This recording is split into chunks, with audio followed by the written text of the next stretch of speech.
Hello everybody, and thank you so much for joining us today for our series on Colorstrology. We're so pleased to be back in our studio recording for you, our second home. Yay.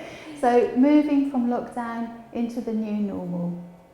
So let us introduce ourselves. For those of you who haven't met us before, my name is Debbie and I'm the floristry half of our flowery duo. And I am Laura, the IT side of the flowery duo, and I am always behind the camera. Now, just to remind you, Colorstrology combines astrology with the metaphysical power of colour to tell us what your birthday colour says about you. So I can't believe, Laura, that we've reached July already, halfway through the year. I know, it's crazy. That's that time gone. So July's colour, which is coral blush, is a beautiful, almost silvery pink. It's soothing, gentle and nurturing.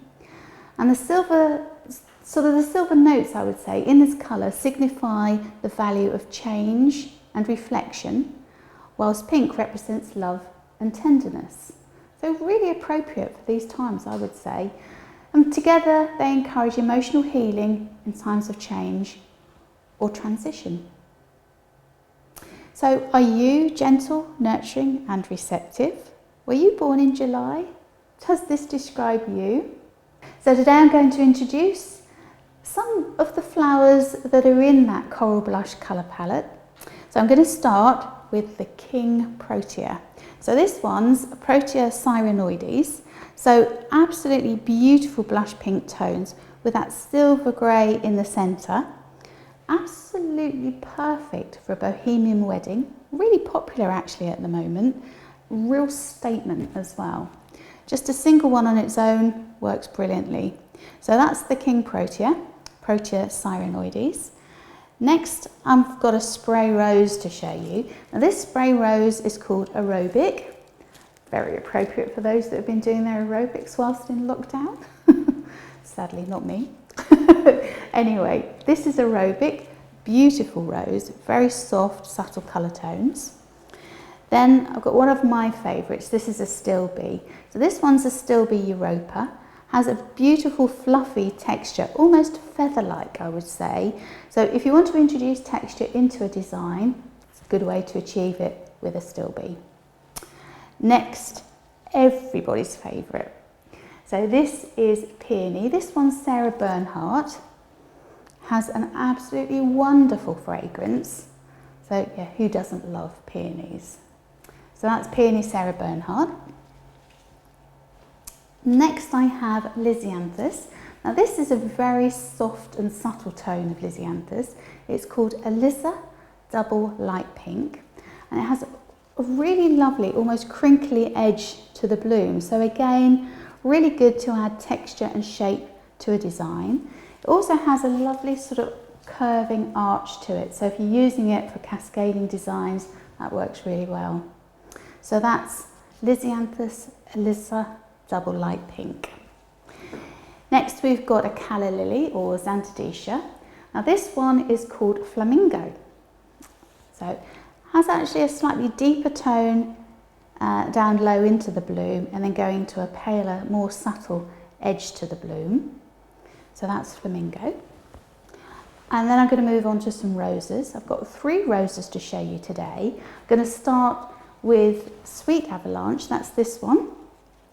So popular with wedding work. Has almost like a nude feel to it. And you'll find within the bunch of Sweet Avalanche that you do actually get 2 or 3 different tones. So very pale through to a slightly deeper, well, I say deeper, but this is the depth of colour within the bunch. So yeah, that's Sweet Avalanche. Very popular rose, that one. Next, I've got a really lovely rose here. Smaller head, I would say, but this one is called Bourbon Street.